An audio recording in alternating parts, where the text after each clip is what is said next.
Hello guys, welcome back to Shijus blog. तो मामा আজকে রান্না করছে দেখো ব্রেকফাস্টের জন্য।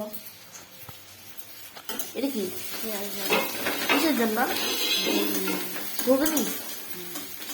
হাত এখন কনকন করছে। এরকম আমি মেহেন্দি লাগিয়েছি হাতে। এখানে হচ্ছে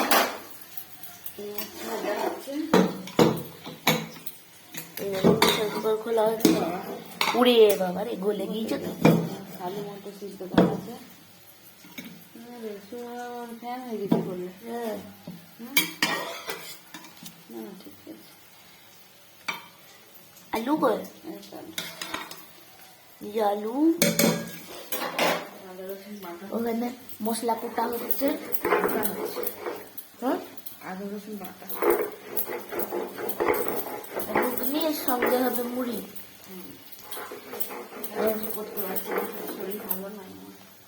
এই হচ্ছে আমাদের সকালবেলা breakfast. Subscribe my channel Shijus blog.